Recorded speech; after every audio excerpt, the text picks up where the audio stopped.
¿Quién estuvo aquí la última vez? Ah, sí, algunos. Bueno, para los demás, yo soy Alfonso, psicólogo clínico. Conozco al padre desde que tengo 12 años, así que él me conoce casi que todas mis etapas hasta mi estado actual. Como para darles una breve introducción, soy viajero compulsivo, conozco 123 países. La semana pasada estaba en Canadá, en un parque nacional que se llama Banff, Jasper Banff. Si quieren después miren fotos, es muy bonito. Y a veces así me escapo, sí, hay estrategias de millas y puntos y cosas, entonces los pasajes casi no me cuestan nada.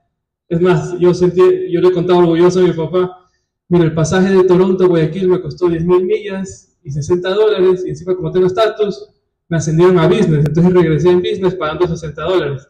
Y toda la gente cree que soy millonario, pero no soy millonario. Solo soy bueno con las mías. Por otro lado, más allá ya en mi carrera, desde el colegio fui becado, siempre he sido buen estudiante, me gradué a los 21 años y más o menos les voy a hablar de este tema que supongo que ya les habrán dicho, de la crisis existencial. A todos nos suele suceder en ciertas etapas. A algunos les ocurre incluso siendo adolescentes, a algunos les ocurre cuando se gradúan de la universidad y empiezan a trabajar. Uno dice, chuta, ¿será que escogí bien? ¿Será que escogí mal? A otros les ocurre, ya más avanzaditos como yo, viejísimos, así 30 años. ¿Será que escogí bien? ¿Me gusta el estilo de vida que estoy llevando? ¿Será que escogí mal? A los 40, a los 50, cada etapa tiene su fase de revisión. Yo tuve la mía cuando me gradué, porque me gradué y a la semana ya conseguí trabajo en el IES de Los Egos, cuando recién yo inauguré ese hospital. Esto fue a finales del 2016. Entonces ya llevo 9 años de psicólogo clínico. Y para el psicólogo clínico que trabaja en alguna institución, el mejor sueldo es el del IES. Uno gana muy bien como psicólogo clínico del IES. Entonces, si yo a los 22 años ya estaba viendo pacientes, estaba en emergencia, en cuidados intensivos, en consulta externa, pero llegó un punto en el que conseguí de cierta manera las cosas rápido y era como, chuta, esto es todo. ¿Les ha pasado alguna vez esa pregunta? Como que, esto es todo, esto es lo que tanto estaba buscando o anhelando. Entonces entré en una especie de crisis existencial, me boté del hospital y me acuerdo que conversaba de esas épocas con el padre y decía, bueno, me llevó una beca para irme a estudiar la maestría en España, me llevó una beca para irme a Estados Unidos, y dije, bueno, yo realmente mi sensación era de aburrimiento, como que estaba aburrido. Yo realmente en la universidad, yo no tuve mi vida universitaria como de relajo, digamos, de fiestero. Yo era un burro de carga de trabajar, tenía 3 trabajos al mismo tiempo, los domingos y los sábados cantaba en misas. ¿Se acuerdan? Me acuerdo un domingo llegué a cantar en 5 misas, llegué medio tarde a la iglesia de Puerto Sur y el padre me estaba viendo. Entonces en mi época universitaria yo me gradué rápido, hice todo rápido, pero no, me sentía aburrido, como que algo me estaba faltando. Y ahí empezó mi cuestionamiento, ¿será que debo seguir de psicólogo clínico? Y ahí se me ocurre y digo, bueno, creo que quiero hacer algo diferente. Entonces empecé a ver todos los autores de los libros que yo había leído en la universidad y de unos que yo me había comprado, y dije, bueno, a lo loco, me voy a Estados Unidos, voy a escribirle correo, voy a llamar, voy a llamar teléfono a todos estos autores, hasta que uno me conteste y pueda reunir con él. Y así llegué a Los Ángeles, me recibió un familiar, me compré un chip de Metro PCS, que es como el 20 de allá, y empecé a llamar como loco una lista de 30 psicoterapeutas bien famosos. Y empecé a llamar hasta que uno me contestó. Andrew Christensen de la UCLA, un psicoterapeuta de pareja bien famoso. Entonces, él me recibe en el hall de profesores de la UCLA, me invita a almorzar, y le cuento más o menos mi historia, y dice, yo quiero capacitarme con estos psicoterapeutas, quiero tener una visión más amplia de la psicoterapia, yo no quiero ser investigador, yo quiero ser psicoterapeuta. ¿Me puedes ayudar? Y le muestro la lista y se empieza a ahogar de la risa. Me dice, eres medio exigente. Y yo, sí. Y él me dice, bueno, ¿me haces acuerdo? Porque en mi época Yo hice lo mismo que tú, pero yo fui a visitar a la hija de Sigmund Freud, Anna Freud. Y los que saben de psicología, Anna Freud fue la que creó los mecanismos de defensa. Entonces, es un concepto muy famoso en el psicoanálisis y en la psicología en general. Entonces, desde ahí mi rumbo en Estados Unidos cambió, me conozco casi el 80% de Estados Unidos y me pude capacitar en diferentes perspectivas de la psicoterapia, Gestalt, psicoanálisis, cognitivo-conductual, de primera, segunda, tercera, ahora está de cuarta generación, todo lo que se pueda imaginar. Entonces ya regresé, cuando regresé de Ecuador, estuve con el padre ayudándole en el Colegio Nobel, estaba trabajando para el Interamerican también, fui profesor del Interamerican en el Colegio de los Gringos, ahí en Puerto Azul, y he sido profesor de escuela, de colegio, de universidad, de todo lo que se imagina, me gusta enseñar. Pero suena fácil la historia. Suena como que, wow, qué bacán, este man ha viajado a 123 países. Pero hay partes de la historia que se obvian, como ver Instagram, como que tú ves todo, publican todo lo bonito y todo está bien. Hubo un momento cuando estaba en Estados Unidos como me volví loco, y obviamente no es que la gente me recibía gratis, estos psicólogos, uy, el ecuatoriano que viene así a Estados Unidos. Una vez en un fin de semana me cobraron $8,000, imagínense, un psicoterapeuta, que se llama Stephen Hayes. $8,000 en un fin de semana. Luego de 3 semanas, llegué a tener 33 centavos en mi cuenta. Y yo aterrizo en el aeropuerto de Denver, y yo tenía que visitar a un amigo que aceptó recibirme por 10 días gratis mientras yo esperaba otro curso. Y no podía ir al aeropuerto porque no tenía plata, y todas mis tarjetas de crédito estaban maxed out. Mi papá no me contestaba, yo no sabía qué hacer. Yo estaba, literal, parecía Tom Hanks en la terminal, era abrazado a mi maleta. Decía, ¿qué carajo voy a hacer ahora? Y empiezo a llamar como loco al papá de un amigo. Y el papá de mi amigo me presta $1,200. Y con eso logré sobrevivir hasta que mi papá ya se compadeció de mí y me ayudó un poquito. Pero hubo etapas como esas, que había mucha incertidumbre. Y esa es la primera lección que les quiero dar hoy. Y esta frase la escuché de un coach que se llama Tony Robbins. Él dice, la calidad de tu vida es proporcional a la cantidad de incertidumbre que estás dispuesto a manejar sin alterarte. Se la repito. La calidad de tu vida es proporcional a la cantidad de incertidumbre que tú estás dispuesto a manejar sin alterarte. Todos llegamos en una etapa de nuestra vida que nos empezamos a cuestionar si lo que hemos decidido está bien o está mal. Que nos llegamos a cuestionar, este fue el camino correcto o este no. ¿Escogí bien a mi pareja o la escogí mal? La ventaja más o menos de este cuarto, según veo que estamos jovencitos, estamos babies, es que tenemos tiempo y podemos rectificar. Si es que es necesario rectificar. Porque la crisis existencial realmente es un llamado a reevaluarte. Es un llamado a analizar si realmente quieres seguir por el mismo camino o quieres empezar a decidir diferente. Pero para poder atravesar ese camino tienes que estar dispuesto a incomodarte. Y esa es la segunda lección que les quiero dar. No tengan miedo a sufrir. No tengan miedo a sufrir. Justo el otro día que andaba hecho el filosófico me salió una frase chévere. Estoy tratando todavía de acordarme porque se la conté al padre. Uno de los grandes problemas, en mi opinión, de la psicología y de la psicoterapia actual es que patologizamos el sufrimiento. Los psicólogos enseñan que el sufrir está mal. Sientes un poco de tristeza, es un síntoma de un trastorno. Sientes un poco de ansiedad, tómate tu pastillita, porque no deberías sentir esa ansiedad. Y realmente es totalmente lo opuesto. Escucha. ¿Te sientes triste? Escucha por qué te sientes triste. ¿Te sientes ansioso? Aprende a escuchar. ¿Te duele la cabeza? No te tomes la pastillita de una. Puede ser que te falta tomar agua, puede ser que no has dormido, puede ser que no has comido, puede ser que simplemente tuviste un día difícil. No necesariamente tienes un tumor cerebral. ¿Me explico? Entonces, la segunda lección que les quiero dar es no tengan miedo al dolor, no tengan miedo al sufrimiento. Y si se dan cuenta, para los que somos católicos, esa es la filosofía cristiana, abrazar la cruz. ¿Cuál fue el camino de Jesús antes de la crucifixión? Cargarla. Y para los que somos católicos, ¿quién nos ayuda a cargar nuestra cruz? Jesús. Esa es la filosofía cristiana. Esa es la filosofía católica. Nosotros no le huimos al sufrimiento, lo abrazamos. Yo puedo conectar la filosofía cristiana con los filósofos estoicos, con los más grandes pensadores posteriores y anteriores al cristianismo.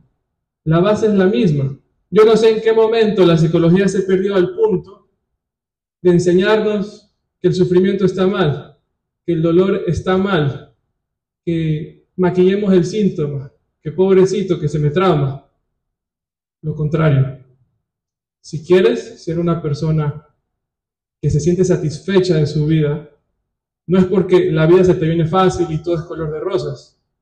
Es porque si te tocó difícil en algún momento, tuviste la capacidad, la firmeza, el temple, la entereza de superarlo, de atravesarlo. Y la tercera lección que les quiero dar es que nadie puede solo. Nadie puede solo. Ni Jesús pudo al cargar la cruz, si se dan cuenta. Jesús se rodeaba de sus apóstoles, Jesús se rodeó también, se dejó ayudar del man que le cargaba la cruz. Todos necesitamos ayuda, incluyendo yo. Yo cuando estoy medio fregado emocionalmente o tengo algún problema, lo primero que sé es que yo solito no puedo. Entonces, me vengo al Santísimo, me dejo orientar por el Padre, tengo amigos que son, ni siquiera es que son católicos, pero son gente con criterio, gente inteligente. Yo le digo a veces a la gente, yo soy medio antipsicólogo, como se pueden dar cuenta, soy psicólogo, medio antipsicólogo. Yo no necesariamente busco psicólogos cuando estoy problemado. Busco amigos que suelen ser de 40 y pico de años, o sea, más grandes que yo, que son hábiles en ciertas áreas. Y que yo sé, porque he visto consistentemente a lo largo de su vida, que toman buenas decisiones. Y me pareció interesante, porque yo les iba a tocar este tema y veo que el padre les hablaba de las personas sabias. Uno de los inconvenientes de alguien que es inestable emocionalmente es que toma malas decisiones. Cuando uno está problemado, cuando uno está con la cabeza con un huracán aquí metido sin frenos, el mayor inconveniente es que uno la friega más. Si no te dejas ayudar, por ejemplo, a mí a veces me viene la gente a consulta, es que estoy tan quemado y renuncié hace 2 días. ¿Por qué creen que no les muestro eso, pero por dentro, por qué creen que me pongo así? ¿En qué estado emocional decidió? Inestable, triste. Entonces, es un ciclo vicioso porque te sientes inestable, decides mal. Decides mal, te metes en problemas. Te metes en problemas, te pones más inestable. Te pones más inestable, vuelves a decir mal. Y así sucesivamente, y así sucesivamente, y así sucesivamente. Y la realidad es que cuando uno está problemado, alguien ha estado aquí de Santo Domingo a Quito en esas neblinas que no ves nada, que hay granizo, que no ves nada. Cuando uno está problemado, es como que estás en neblina. No ves, disculpa la palabra, no ves un carajo. No sabes para dónde agarrar, vas rezando 5 rosarios. A mí una vez me tocó manejar en una tormenta de nieve, yo sin saber manejar en nieve, la autopista se me hizo hielo, yo iba en primera, así, rezándole a todos los santos. Uno está así cuando está problemado. Y cuando estás en neblina, la labor del psicólogo o de algún amigo o de alguien que conoces que tenga criterio es básicamente hacer así, despejar la neblina para que tú puedas volver a ver y puedas volver a ver las opciones que tienes por delante. El inconveniente es que cuando uno entra en crisis, uno se pone visión caballito hipódromo. Cuando realmente una crisis es un llamado a despertar, a resurgir, a transformarte, a cambiar. Ese es el dolor. Yo lo que quiero y la lección que quiero que se acuerden hoy, más allá de todo lo que les digo, es aprendan a escuchar su dolor. Aprendan a escuchar el mensaje escondido detrás de su ansiedad, detrás de su tristeza, porque los está invitando a crecer. Los está invitando y les dice como la señal contra incendios, es la señal de alarma. Algo está mal, algo hay que cambiar, algo hay que mejorar. Ese es mi mensaje del día de hoy. Me puedo explayar en muchísimos otros temas, pero no sé si tienen, más bien aprovechamos en preguntas. Colorín colorado. No, no, sí puedo hablar más cositas. Pero no sé si tiene alguien preguntas por ahora. Yo tengo una. O sea, dices que hay que atender el sufrimiento, que hay que escucharlo, pero ¿cómo no cruzar esa línea de la victimización? Porque cuando uno atiende el sufrimiento, uno tiende a caer a veces en ese lado de la victimización, en el sufrimiento. Más o menos, ¿a qué te refieres tú con victimización? Con la historia, como que no, a mí me hicieron esto, me hicieron aquello, y te quedas atrapado en ese bucle. Culpa de los psicólogos. La psicología le echa la culpa a toda la infancia. Y nos vendió el discurso de que es porque tú viviste esto en tu niñez, entonces por eso te está pasando lo que te está sucediendo ahorita. Yo no digo que no, por si acaso. Cada etapa influye. Tu niñez influye. Tu adolescencia influye. Tu juventud inicial influye. Tu juventud más madura influye. Todas las etapas influyen, pero no solo la niñez. Y justo creo que uno de mis aciertos más grandes es que me rodeo de gente inteligente y sé cómo decidir a quién escuchar y a quién ignorar. Tenía un mentor en este viaje a Estados Unidos, me dijo, uno de los secretos de la vida es ignorar al 95% de la gente. Pero cuando encuentras ese 5% que vale la pena escuchar, escúchales casi todo y hazles caso. Entonces, ayer justamente preparando la charla, empecé a escribir a amigos y amigas que yo sé que cuando ellos me hablan, mi cabeza empieza como a funcionar, los minions empiezan a trabajar. Y una de las cosas que ella me decía es, ¿qué hacemos las personas que cuando hemos estado y hemos tenido una infancia difícil, sentimos que cuando estamos adultos todavía nos están atrancando esos traumas? Entonces, por un lado sí te influyen, pero por otro lado, a medida que uno va creciendo, y esa es lo bonito de crecer y de ir teniendo experiencia y de ir madurando, cuando tú naces y eres niño, te toca aceptar con lo que viniste al mundo, que son tus papás, tu mamá, tu abuela, tu tía, y si lamentablemente te tocaron unos manes que no eran tan buenos o no tan presentes, no te va a ser fácil al inicio. Pero cuando vas creciendo, tú empiezas a tener la capacidad de ¿qué? De decidir, de elegir. Ahora, cuando empiezas a ser adolescente, porque ya uno más o menos, podría decir antes, pero a los 13, 14 años ya sabes que está bien, que está mal. Ya sabes que si te ofrecen alguna droga, que te ofrecen mucho alcohol, o que viene algún amigo a proponerte algo indecente, o a un novio o una novia, tú ya sabes que está bien y que está mal. ¿Sí o no?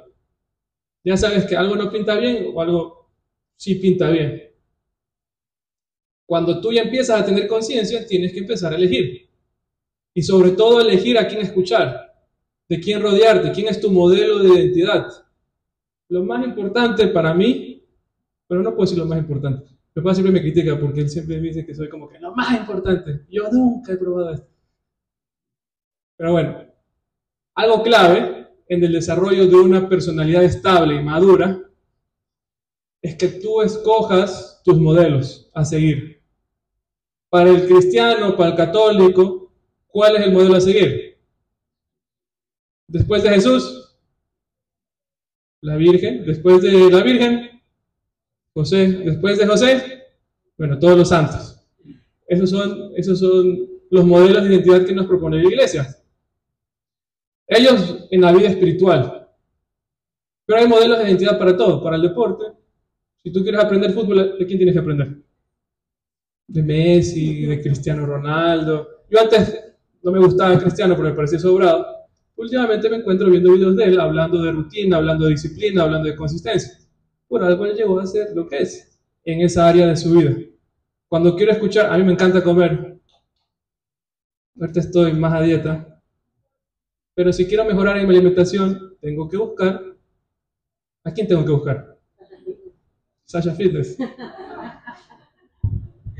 Una nutricionista o algún amigo que sea congruente en esa área de su vida. Puede ser que ese amigo sea bueno para la nutrición y un desastre para el otro. Pues lo voy a escuchar en qué área. Nutrición. Comparto el hecho de que no somos el resultado de las cosas, sino lo que es ser. Justamente justamente en la parte que estamos. No sé si quieres. Yo creo que se está grabando.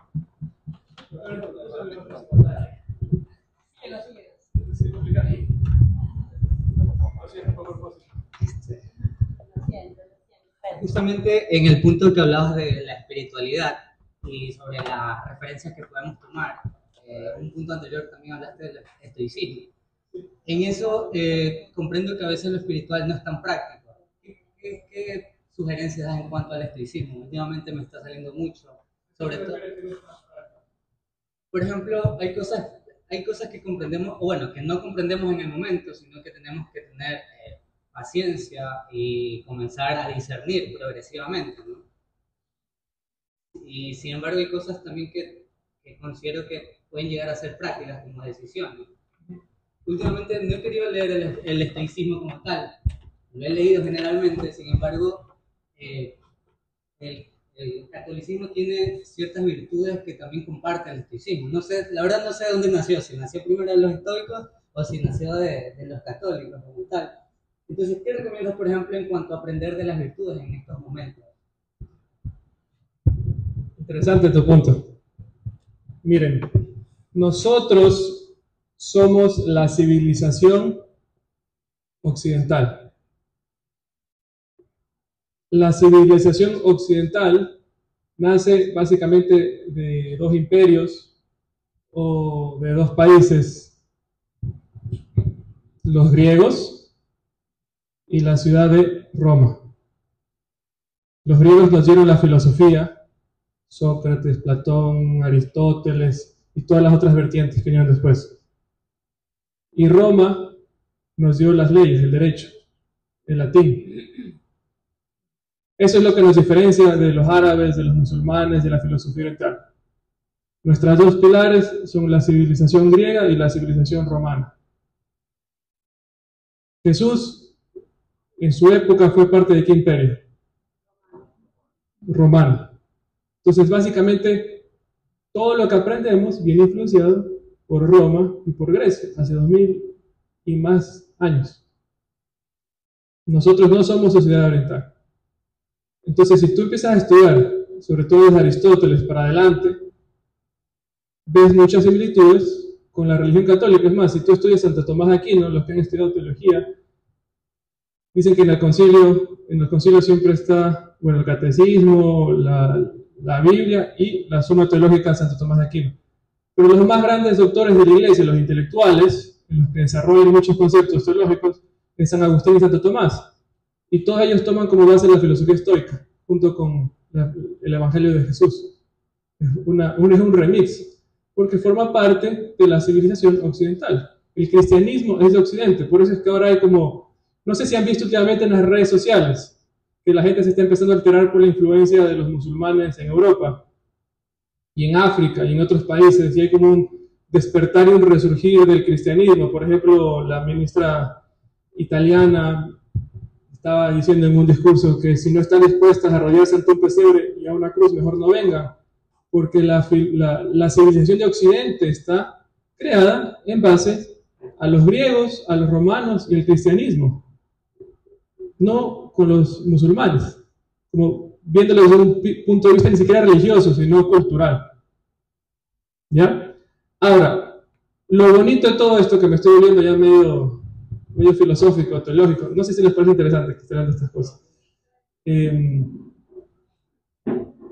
Lo bonito de todo esto es volver a nuestras raíces, y la crisis existencial, si lo relaciono con todo esto, es que justamente está atada a que tambaleamos, porque a veces por tantas ocupaciones y opciones que tenemos, nos olvidamos de nuestras bases, nos olvidamos de nuestras raíces, y entramos en una crisis de identidad del sanflautas.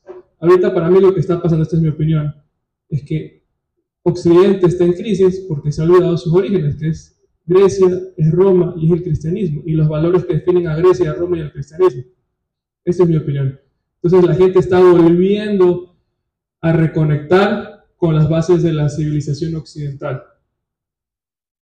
Así como Occidente está en una crisis existencial y está resurgiendo la parte griega, la parte romana, la parte cristiana, y por eso se está hablando tanto de estoicismo ahora, últimamente. El estoicismo viene de los griegos, luego los romanos lo desarrollaron más, sobre todo Séneca en el Imperio Romano. Y ahorita sale un montón, es justamente porque hay un resurgimiento de las filosofías de Occidente en contraposición a las filosofías de Oriente, que son los musulmanes, que son toda esta vaina de mindfulness, que tienen cosas interesantes, pero no son nuestras bases. Y así como Occidente entra en crisis, nosotros también entramos en crisis de vez en cuando, porque nos olvidamos de nuestra identidad, de lo que somos, o todavía no hemos descubierto lo que realmente somos. Y a veces para descubrir lo que somos tenemos que entrar, como decía San Juan de la Cruz, a la noche oscura del alma, y tenemos que estar dispuestos a atravesarla. Sin embargo, como les comenté hace un momento, cuando uno está en neblina emocional, no se puede solo. Si no eres lo suficientemente humilde para reconocer que necesitas ayuda, que necesitas confiar en alguien o en algunas personas, no vas a salir de las crisis emocionales, económicas, de lo que tengas. Necesitas tener gente a tu alrededor con la que puedas conversar. Hay psicólogos muy buenos, hay psicólogos que son un desastre, hay gente que te ayuda, hay gente que te construye, hay gente que te destruye, aún en bata blanca, aún con scrub. ¿Me explico? Y eso sí depende de tu criterio, saber elegir bien a quién escuchar, a quién ignorar, incluso en tu círculo de amistades. Porque ¿qué es lo que pasa? Volviendo a la parte de que no todo se basa en la niñez. En la adolescencia, cuando uno empieza a ganar conciencia, entre comillas, uno ya se quiere revelar y empieza a buscar y luchar para obtener su propia identidad. Empiezas a ignorar a tus papás un poco más, y ¿a quién empiezas a escuchar? A tus panas. ¿Cuál es el problema de escuchar a tus panas? Iguales o peores problemas que tú. Tienen iguales o más problemas que tú, y la experiencia de vida es la misma o menos que tú. Entonces, muy posiblemente vas a cometer los mismos errores que ellos están cometiendo. Algunos tenemos la suerte de haber tenido un buen párroco en la iglesia, o buenos profesores, o un buen colegio que te dan criterio, que te dan valores, que te van orientando y te van guiando. Entonces, evitan que cometas tantos errores, porque te muestran otras alternativas. No es que todos tus panas, todo lo que digan está mal. Hay gente que desde adolescente tiene criterio y sí te ayuda. Pero lo ideal es que los modelos, la gente que tú escuches, tenga más experiencia que tú, y sobre todo que tenga congruencia. Y eso se siente. No sé si han estado hablando de alguien que tú notas, que, incluso con los propios sacerdotes, hay sacerdotes que tú conversas con ellos y sientes una congruencia diferente, una coherencia especial. Y te da ganas de escuchar, y te da ganas de aprender, y te da ganas de seguir acudiendo. Y eso no solo en la profesión en la vocación de sacerdote, sino en todas las profesiones. Yo trato, una de mis opiniones es alguien que es congruente en la área que yo estoy pidiendo consejo, porque nadie es perfecto en todo. Esa es otra realidad. Si alguien quiere buscar a alguien que le aconseje porque es perfecto en todo, no lo va a hallar. A mí no me escuchen de nutrición porque me gusta tragar. ¿Ya? Pero yo me considero alguien muy fuerte emocionalmente. No solo porque me gusta hablar de esto, porque he estudiado, sino porque he pasado mis pruebas. Los que estuvieron aquí en la charla anterior les conté de mi accidente. Yo he tenido 23 cirugías. 19 de ellos los últimos 4 años, recién me dieron de alta. Estoy más flaquito, creo ya. Otros estaba todavía más rechonchito. Pero he tenido que lidiar bastantes crisis a nivel físico. A veces se ve la adolescencia como una enfermedad. Yo creo que la adolescencia es tanta energía, tanta descarga hormonal que tú no eres capaz de manejar. Pero pasa. No es que te vas a quedar eternamente en la adolescencia. Sí. ¿Eso es así o no? Sí, cada etapa en psicología se llama el ciclo vital. Y hay diferentes etapas: la niñez, la adolescencia, la adultez inicial, la adultez, le cambian de término cuando uno tiene como entre 20 y 35 años. Cada etapa tiene sus oportunidades y tiene sus desafíos. Y nos corresponde a cada uno, dependiendo de la etapa en la que estamos, aprovechar las ventajas y mitigar los desafíos, porque no todo es problemático. Obviamente en la adolescencia tú te estás conociendo, te estás explorando, vas a cometer errores. Lo que yo sugiero siempre, hay dos tipos de errores: los errores reversibles y errores irreversibles. Los errores reversibles son los que te puedes permitir. Pero ¿qué pasa si te embarazas siendo adolescente? Claro, lo que viene después podemos decir que es una bendición, que es un hijo, pero el acto fue un error irreversible, porque ya condicionó tu vida a cierto camino. ¿Me entienden?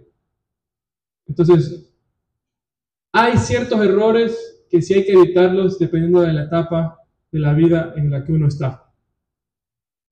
Y eso te corresponde a ti, a cada uno de nosotros, con nuestro propio criterio, con la gente que buscamos ayuda, que sepamos identificar, porque también aplica a nuestra propia historia. No todos tenemos las mismas oportunidades y recursos. Hay gente que la ha tenido un poco más difícil, limitaciones económicas, no han tenido una pareja de papás bonita. Hay otros que sí hemos tenido eso. Yo tuve una infancia muy feliz, gracias a Dios.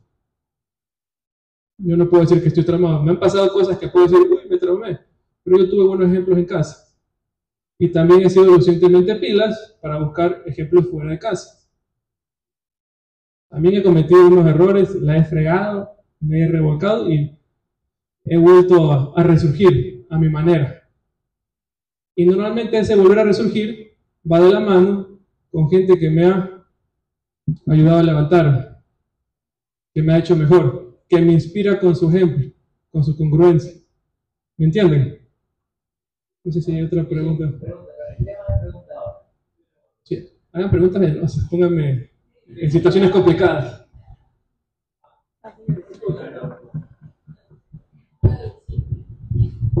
Hola, ¿qué tal?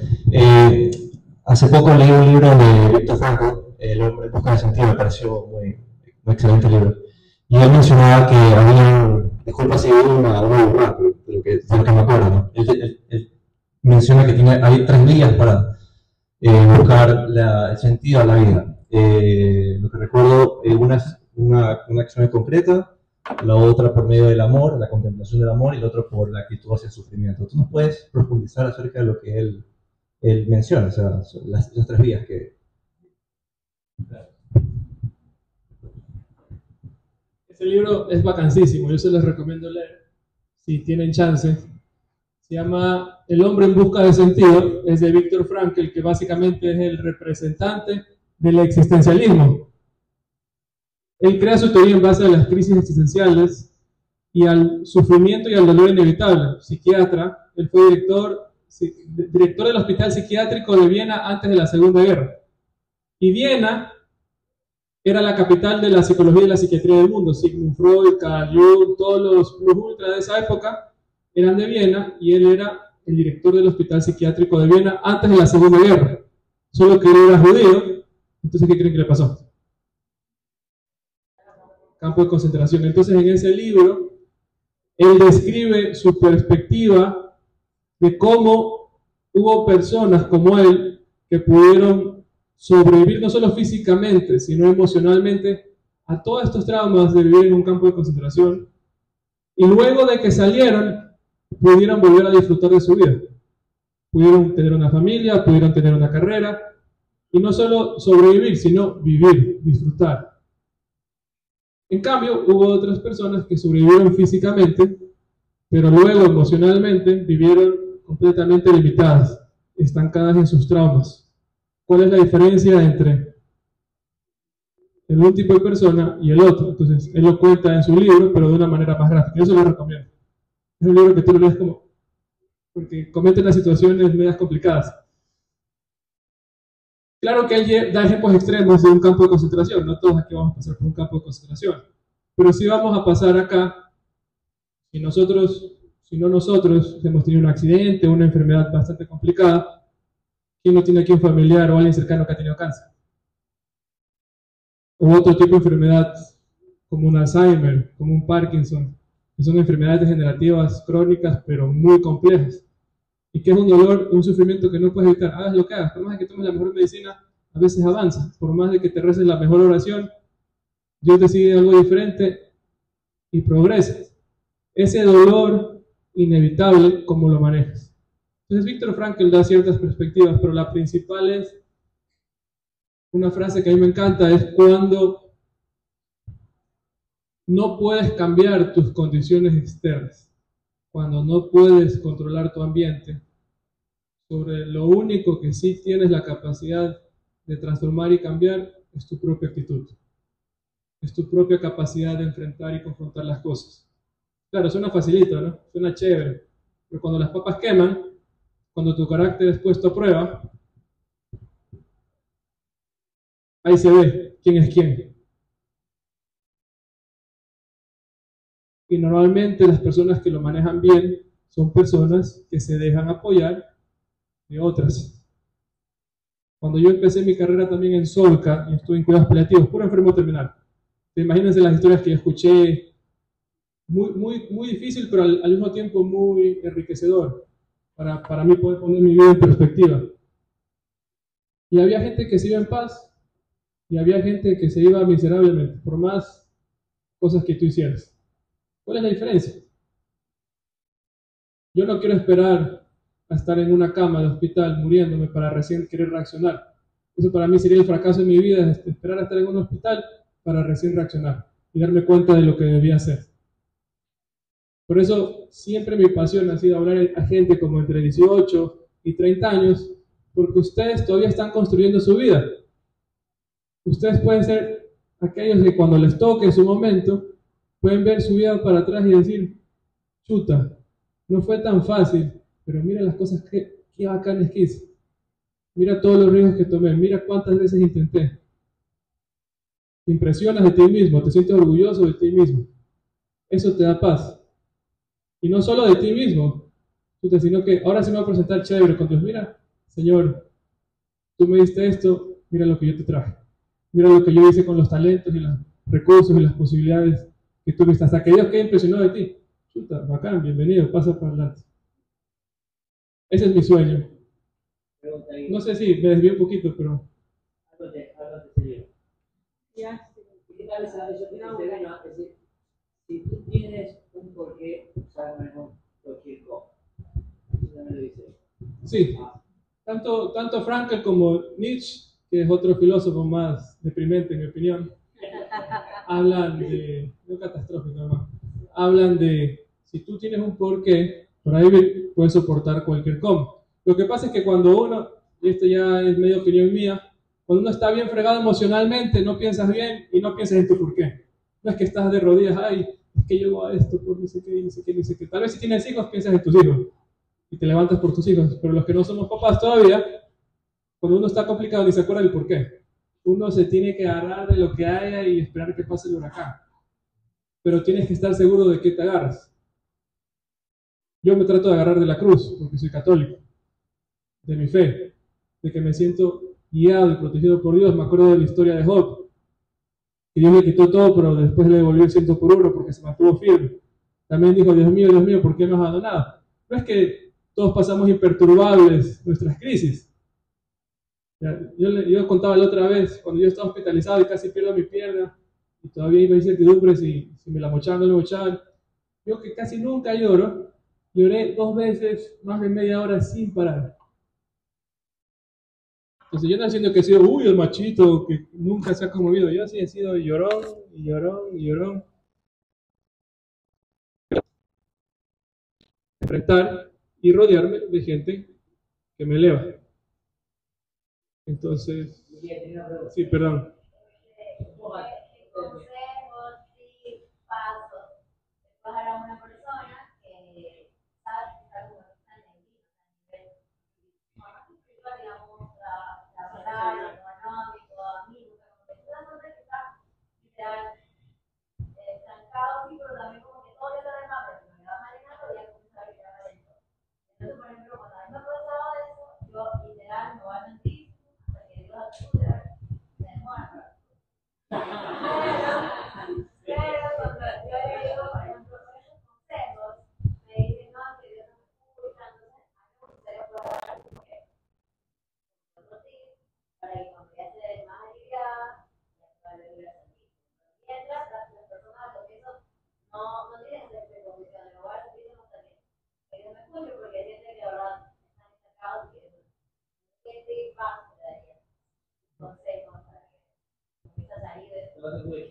Eso.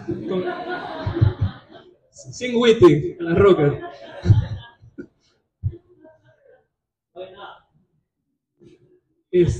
A ver, lo primero es, tienes que estar dispuesto a abrazar el caos. Si no estás dispuesto a abrazar el caos y a sufrir un poquito, estás empezando con el pie incorrecto. Uno no tiene que huirle al sufrimiento. Tiene que... ¿Qué te dicen? Déjate llevar. Si estás pasando por una etapa complicada, a veces ni siquiera que es culpa de uno. A veces alguien, cuando uno está en un trabajo, alguien de arriba cometió un error y todo el equipo se friega. Estás en una familia y tú dependes económicamente de alguien y de repente esa persona que te provee se quedó sin trabajo, toda la familia entra en crisis. Entonces, hay situaciones inevitables que uno tiene que estar dispuesto a abrazar el caos y dejar que la tormenta pase y agarrarse de lo que puedas. Para los católicos es el Santísimo, es venir a misa, es rezar el rosario, es dejarse guiar espiritualmente. Cuando a uno le vienen las crisis, ¿alguien ha pasado por ese tipo de crisis? Tengo todo, pero algo me falta y no sé qué hacer. Hay que aprender a recorrer ese camino de incertidumbre, porque Dios habla en la incertidumbre y en el silencio también. Pero si tú no estás dispuesto a incomodarte un poquito, a sufrir un poquito, a sacudirte un poquito, y le huyes al sufrimiento y tratas de maquillarlo a través de tomar o de hacer cualquier otro tipo de vicio, que no es que está mal tomarse un vinito por si acaso, un exquisito, pero ya saben a qué me refiero, a los extremos. Uno no va a mejorar. Y lo segundo, como les vengo diciendo, rodéense de gente de qué? Que tenga criterio, que sean sabios, que sea congruente. Eso es lo segundo. Ahora hay gente que dice, bueno, ¿y ahora quién escucho? Y justo hablaba con esta misma amiga con la que conversaba ayer, me quedé como hasta la medianoche conversando con ella, y me decía, es que es tan complicado ahorita porque hay tantas voces en las redes sociales, hay tanta información, y yo creo que si que en algún momento invitan otra vez a hablar eso, cómo navegar tantas opciones, tanta información, porque ese es el desafío de nuestra generación. Yo creo que fui de los últimos que vivió antes de las redes sociales y de los primeros en vivir las redes sociales. Yo como que viví la transición, tengo 31 años. Lejísimos. Y me perdí. Me dio Alzheimer temporal. No, pero espérate, quiero volver a esto. La marea de información. ¿Cómo encontrar la señal dentro de todo el ruido en el que estamos? Y para eso, para mí, la clave es saber identificar a quién escuchar y a quién ignorar. Entonces, mi primer paso ahorita, si no es que están en crisis, empiecen a buscar su gabinete de guerra, para que me entiendan un poquito. Así como el presidente tiene su consejo de ministros, que se llama consejo porque le aconsejan, así como el cardenal de Guayaquil tiene sus obispos auxiliares, y tiene un grupo de sacerdotes en la conferencia episcopal que también, porque nadie puede solo. Necesitas escuchar, necesitas tener tus consejeros, necesitas tener a la gente a la que tú acudes, pero no cuando ya toda la cosa está fregada. Uno tiene que irse preparando. Hay una frase bonita que me gusta: los líderes anticipan, los demás reaccionan. A que salga un fuego, vamos a apagarlo. No. Si uno es líder, si uno se anticipa, cosa que cuando entras en crisis tú sabes de dónde agarrarte, en quién apoyarte. Y si no lo tienes, pues aquí tienes un grupo de gente. El padre Raniero tiene un grupo de psicólogos en el Centro de Bienestar y Fe, guiados por Vanessa Elizalde, que es una persona con mucho criterio. Ustedes sí tienen opciones, si estamos hablando de sus casos específicos. Pero aprendan a identificar a quién escuchar, porque si ustedes se dejan guiar y orientar por alguien que no vale la pena, les va a destruir la existencia. No tienen idea de la cantidad. Yo me especializo en casos complejos. ¿Qué quiere decir eso? Gente que ha pasado por muchos psicólogos, muchos psiquiatras, y a veces me doy cuenta, en la mayoría de los casos, más que el trauma, el que le destruyó la vida a esta pobre gente, son malos psicólogos y malos psiquiatras. Bien intencionados, bien intencionados, no es que actuaron con malicia, pero bien brutos, y con poco criterio, y con poco sentido común, y con falta de actualización. Pasaron 10 años saltando de psiquiatra y psicólogo, yéndose a España, yéndose a Estados Unidos, gastando miles de dólares, y yo en 2 meses los estabilizo. No porque soy el gran genio, pero es que hay cosas que yo digo, no hay que ser psicólogo para darse cuenta de esto. ¿Me explico? Solo hace falta un poco de criterio. Entonces, apóyense psicólogos, pero a veces hay psicólogos brutos. Déjense guiar con gente con criterio. No vean el título, vean la persona. No vean el título, vean a la persona. A mí no me importa que alguien sea PhD, pues PhD, astronauta, me da igual. A mí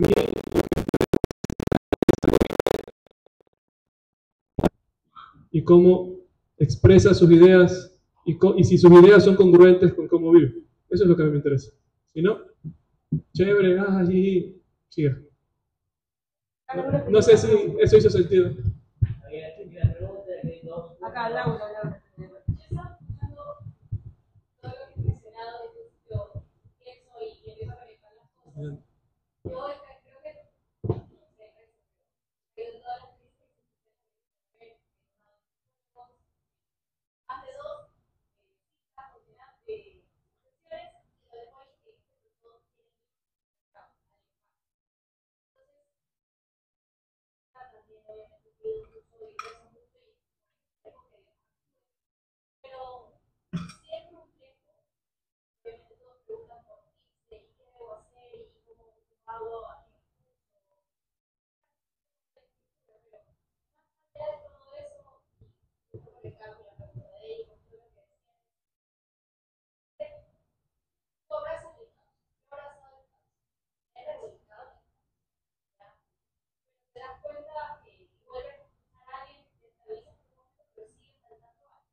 Menos yo, te decía más.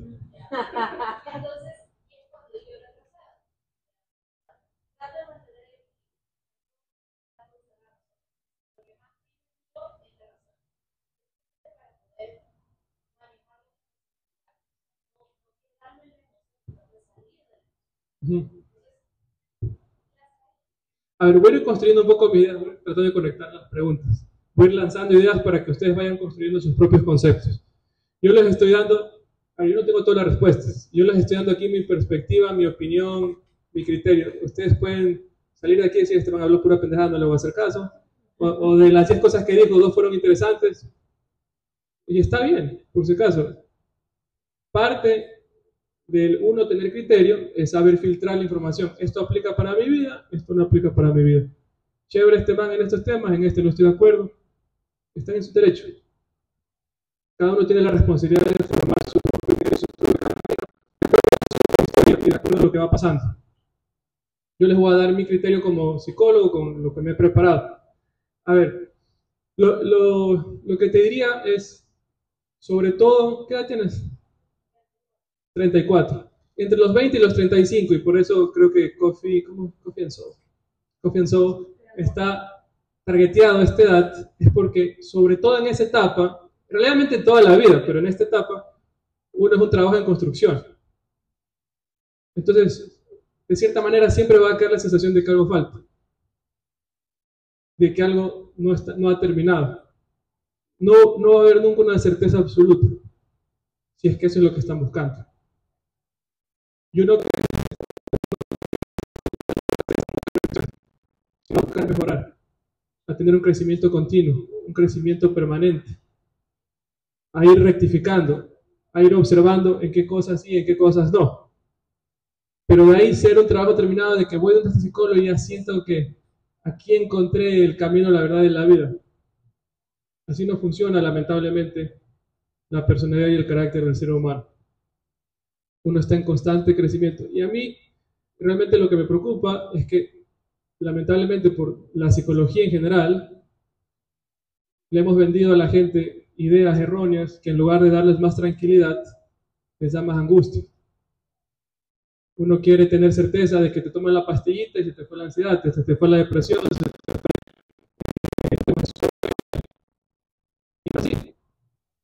Uno va a tener ansiedad dependiendo de lo que te vaya sucediendo. Uno va a tener tristeza dependiendo de lo que te vaya sucediendo.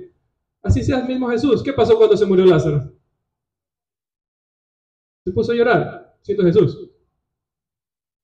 ¿Me explico? Entonces, uno no tiene que tener miedo a tener sus momentos de fragilidad, de vulnerabilidad, mientras tu intención y tu estrategia siempre es mejorar y crecer.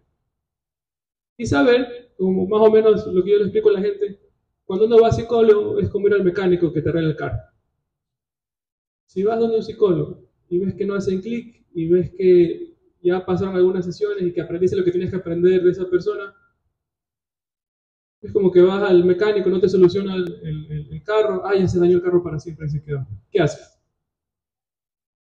Buscas otro mecánico, vas y buscas otro psicólogo y vas aprendiendo, y vas aprendiendo, y vas aprendiendo, y vas creciendo, y vas mejorando, y vas integrando ciertas cosas a tu forma de ser y las otras las vas descartando. Vas integrando y vas descartando. Ese es el proceso de continua mejora, de crecimiento que tenemos nosotros en nuestra vida, o lo que lo llama la iglesia, que es lo mismo, es el camino de la santidad.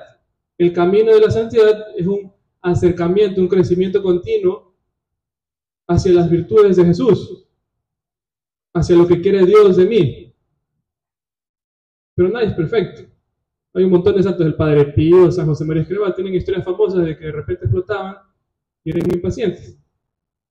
Y son santos. No es porque sean perfectos como Dios, pero era gente que se esforzaba, que cuando fallaba recalibraba de uno, que buscaba guía espiritual. Si se dan cuenta, la sabiduría de la iglesia, que lleva 2000 años en esto, por algo tiene la confesión, por algo tiene la dirección espiritual, para que todos tengamos a quien acudir y tengamos sugerencias de cómo crecer cuando estamos en crisis. La iglesia es sabia, la psicología la descubrió recién hace 100 años, la iglesia lo lleva haciendo en 1900, ¿me entienden? Y aún así, la mayoría actual de la civilización occidental rechaza casi todo lo que le dice la iglesia. Sin embargo, últimamente están regresando a todo lo que les decía la iglesia. La filosofía estoica era lo mismo que decía San Agustín y Santo Tomás de Aquino hace más de 1000 años.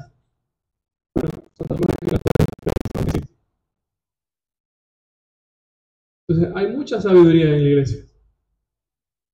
Y mucho de la psicología actual, por ejemplo, la psicología positiva de Martin Seligman, eso sería interesante, tú que me preguntaste el tema, los que quieran aprender.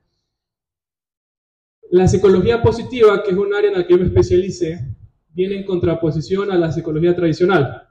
Por ejemplo, la psicología tradicional estudia solo los constructos negativos del ser humano, del -100 al 0, que trastornos, que todos los síntomas negativos.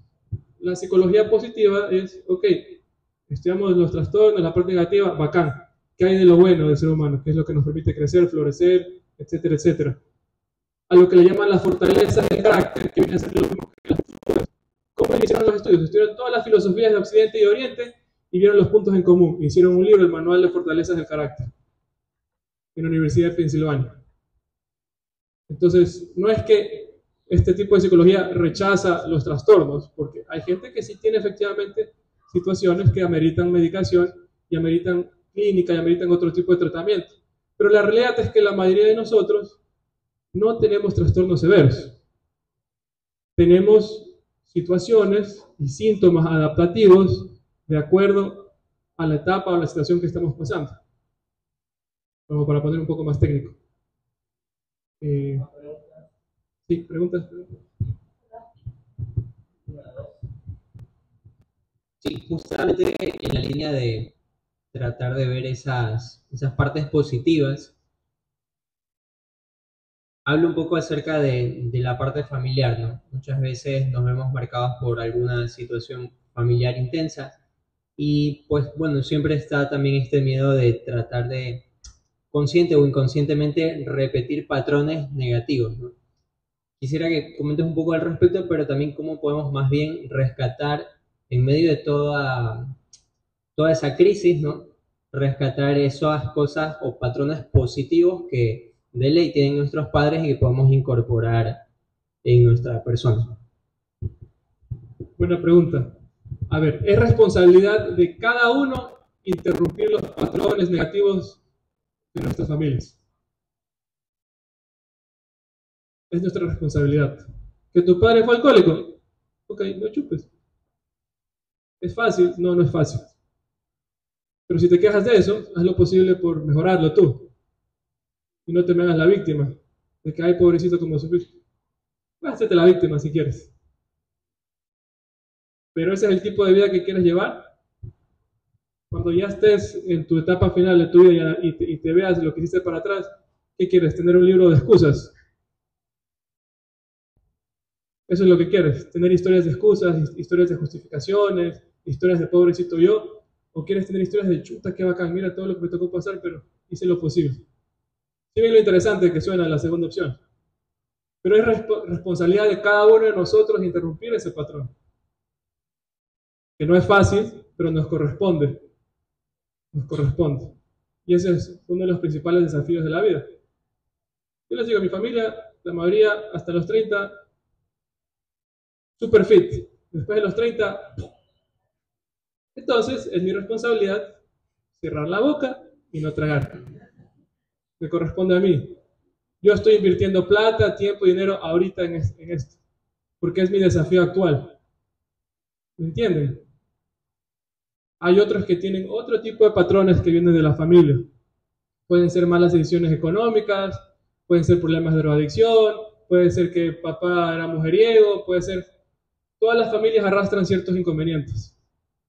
Ahora, si te vas a caer en la queja, a mí me parece patético ese tipo de vida. Si yo quiero tener una vida interesante, tengo que desafiarme a mí mismo, superar las expectativas que yo tengo de mí mismo y crecer. Y yo ser un modelo que inspire a mi propia familia. Porque la familia de uno, si uno va a la familia, no, sobre todo si uno es el menor, que en mi caso soy el menor, no es que cambia porque uno habla bonito. Y a veces ni siquiera cambian si uno da el buen ejemplo. Pero la mayor probabilidad de que ellos mejoren es porque se inspiran con tu buen ejemplo. Así como hacen los santos, así como hace Jesús. Jesús inspiraba con su ejemplo, con su forma de tratar a los demás. Había otra parte de tu pregunta. Sí. A ver, de cierta manera, todos somos un modelo en ciertas cosas de lo que hay que hacer y somos una advertencia de lo que no hay que hacer en otras áreas. Nuestros papás también, nuestros tíos también, nuestros hermanos también, el cura de la parroquia también. Ahora, parte del crecer es integrar lo bueno y descartar lo malo. Integrar lo bueno y descartar lo malo. Integrar lo bueno y descartar lo malo. Esa es mi sugerencia. Siempre integrar lo que está bien. Y procurar que tu vida en general sea un modelo a seguir y no una advertencia de lo que no hay que hacer. ¿Me entienden? Porque una vida en la que ya luego recién a los 70 quieres rectificar, es como que ya chévere, tal vez está reconciliar, pero ya pasó tu tiempo. Y yo he tratado enfermos terminales, bastantísimos, todavía trato enfermos terminales. Hay una gran diferencia entre el que recién reacciona a los 70 y el que empezó a construir su vida de manera interesante desde que es adolescente, desde que tiene 20, desde que tiene 25. Por eso, aprovechen esta etapa formativa que están teniendo estos años. Yo me acuerdo que usted a mí me lo dijo. Me dice, sobre todo aprovecha hasta los 25 que tienes más libertad y tiempo disponible para estudiar y formarte en lo que te dé la gana. Y de cierta manera, escuchando eso, es que yo hice el viaje ese loco. Y dije, uy, todavía tengo 23, me quedan 2 años. Y me fui a hacer eso. Las crisis existenciales, lo bonito de las crisis, cuando uno entra en crisis de verdad, es que esas crisis, como uno sufre emocionalmente, es una invitación a cambiar lo que estabas posponiendo. Si uno maneja bien la crisis y presta atención, dejas de posponer. Dejas de escuchar las excusas. Te confrontas con tu realidad. Ok, esto tengo que hacerlo ya. Esto tengo que moverme ya. No tengo por qué esperar, no tengo por qué aplazar. Y eso en muchas áreas de la vida, en la salud, a nivel emocional, a nivel de buscar gente que con criterio que te pueda ayudar, a nivel de viajar, cada uno de acuerdo a su realidad y sus recursos y de sus habilidades. ¿Ya? O sea, yo les cuento como 123 países como para sorprender, pero para que al inicio digan, uy, este man viajó tanto tiempo, a tantos países, bueno, algo interesante a decir. Pero realmente mi conocimiento no solo viene por los viajes, viene por la gente que yo escucho y porque sé filtrar. Si me hacen un test de coeficiente intelectual, yo tengo un coeficiente intelectual bien promedio, 90, 90 y pico. No soy un ser brillante, pero creo que sé de quién aprender. Y en eso me baso porque sé que no tengo todas las capacidades intelectuales y que necesito aprender de gente más inteligente que yo, de gente más brillante que yo. Entonces yo simplemente les copio sus ideas y las integro de acuerdo a mi propia historia. Y eso es lo que yo les puedo mostrar.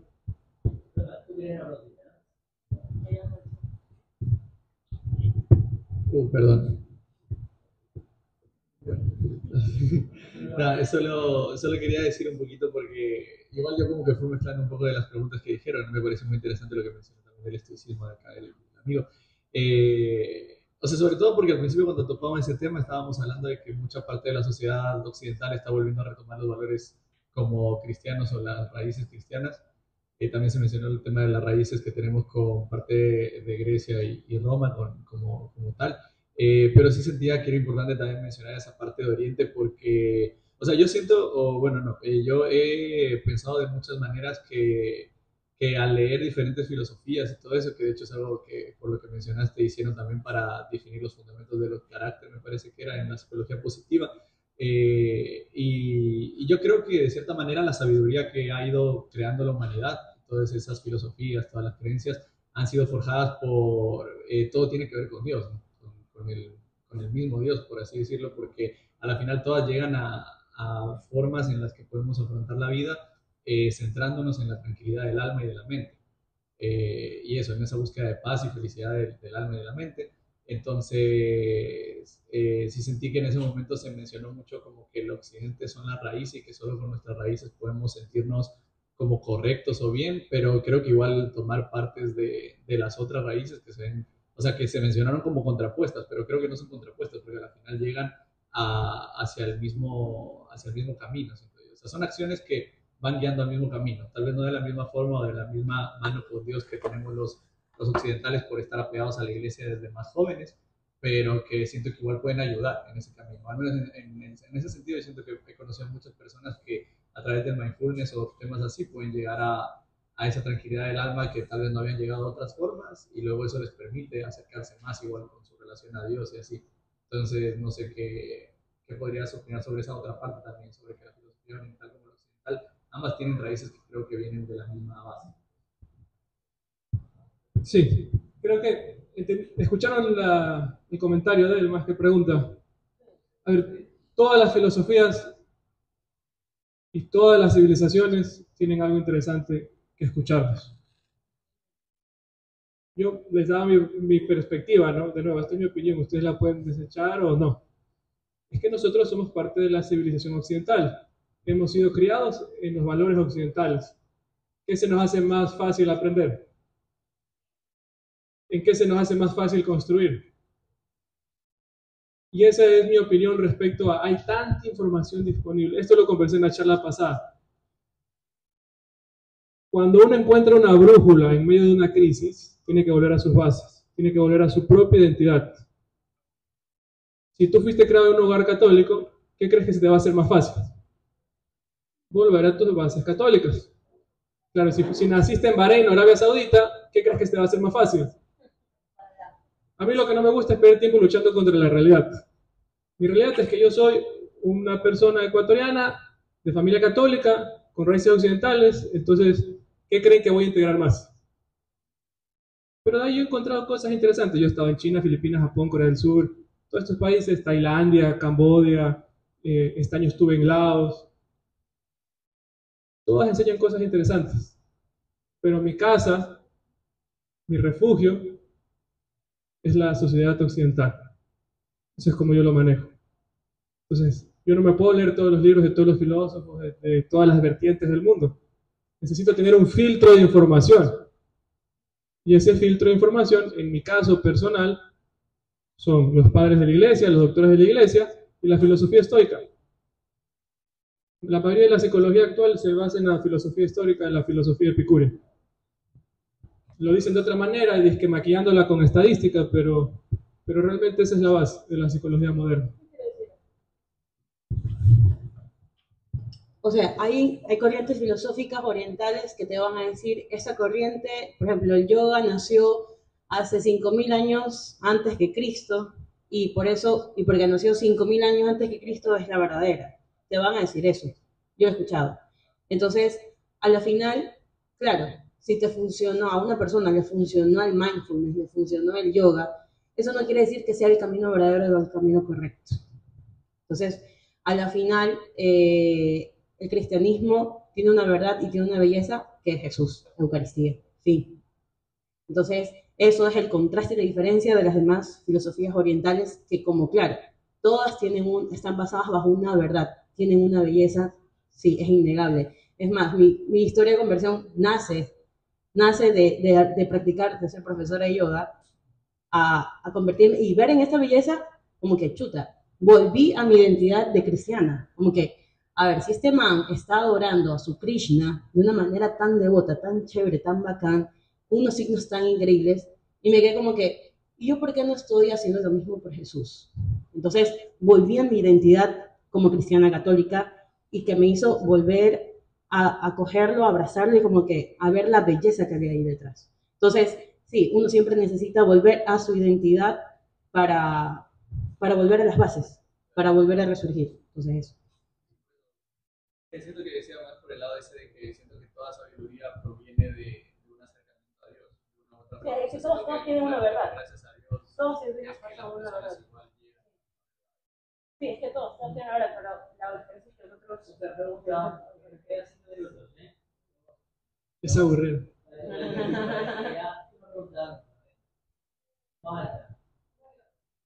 ¿Cuál es tu nombre? Marcelo.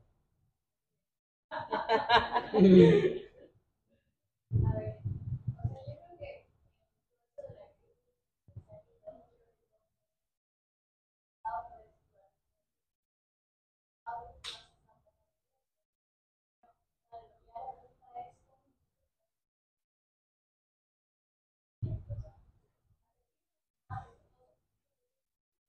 ¿Crees que te da la plena?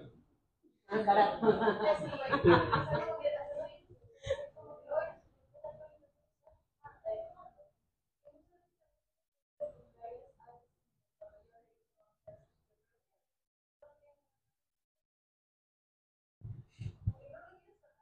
pero a la vez es un poco de culpa.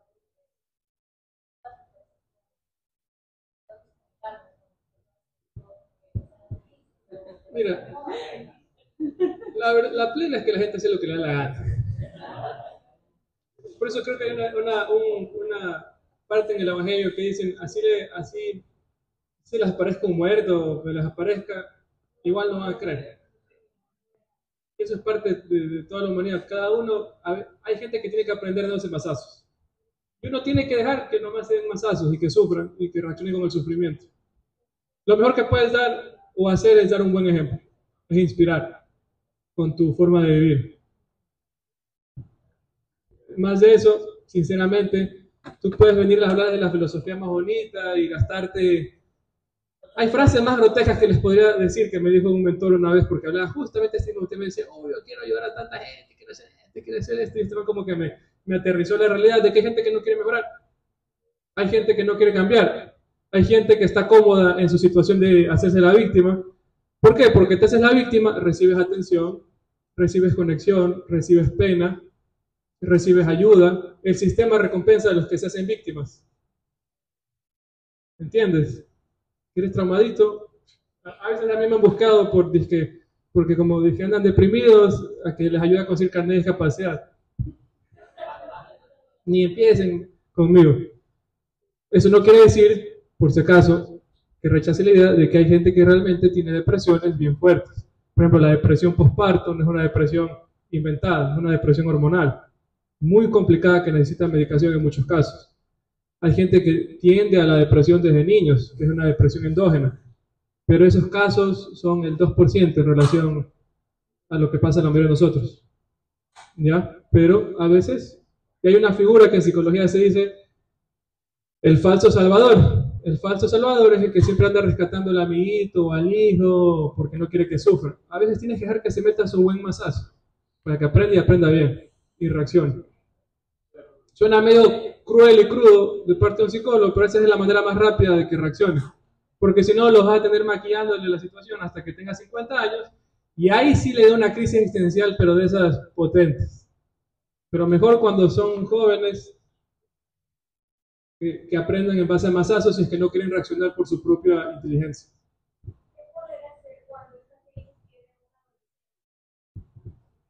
Cuando la tiene un adolescente. ¿Sobre qué tema? Bueno, pero es que esa crisis ya no es existencial tanto. Esa es una crisis de duelo. Entonces ahí la intervención es diferente. Y la realidad es que cuando alguien le fallece, es que depende de mucho, depende de la sensibilidad de la persona. Hay gente que se la pasa llorando todo el día. Hay gente que tú la ves en el velorio y es como si nada, y son los hijos. ¿Me explico? Depende de cómo reacciona la persona. A ellos sí les sugiero que se deje asesorar de un psicólogo, porque tiene que ver la particularidad del carácter y de la sensibilidad del adolescente. Es que no ha llegado donde mí. Fin del espacio publicitario. Bueno, de verdad, déjense apoyar con el grupo de psicólogos que tiene el padre aquí en el Centro de Bienestar F. La psicóloga que lo supervisa es muy, muy buena. Dos casos. Nadie entiende a alguien que ha perdido un ser querido sin otra persona. Es una palabra que tenemos hasta mí, yo mataron a mi esposo, pequeño, y seguía entrando terapia para ayudar a otras personas. Pero ella se agarró a Santísimo, que lo que dice Alfonso, buenos amigos, ¿verdad? Y todo un tiempo no se superaron. Creo que pasan por eso. Por caso también hace años, luego, que hace 12 años, se rifa, se mandó a Estados Unidos, todo un colegio pasando. 12 años. La revista de esa niña, Dios, 12 años, la fuerza día, Dios, pero pasó un tiempo, primera vez, que ahora por llegar a pero pasó mucho tiempo. Entonces, lo normal que se hace meses, años, que ayuda mucho. Sí, es que depende de cada persona, pero usualmente, incluso los más resilientes o los más fuertes se demoran más o menos 3 meses en volver a su centro de gravedad. No es que queda ninguno, uno igual siempre queda con cicatrices, cuando sobre todo te fallece alguien muy significativo. La mayoría se recupera entre los 3 y 6 meses, pero hay otros que se estancan y se anclan y se les hace muy difícil salir a menos que consigan la orientación y la guía adecuada. En estos casos, como dice el padre, una de las cosas más importantes es sentirse acompañado. Es sentirse acompañado sobre todo de alguien que ha pasado por una situación similar. Hay un proceso muy humano que es el de identificación, es como que, yo pasé por eso, yo estoy pasando por eso. Solo esa identificación es sanadora por sí sola.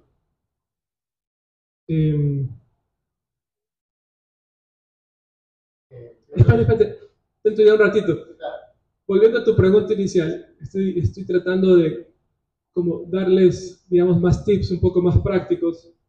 Algo que yo suelo escuchar muchísimo de parte de psicólogos, en lo que yo no estoy muy de acuerdo, y que es muy de la filosofía occidental, y en esa parte yo no estoy tan de acuerdo, en mi experiencia, es que tengo que controlar mis pensamientos, tengo que controlar mi cabeza, tengo que controlar mis emociones.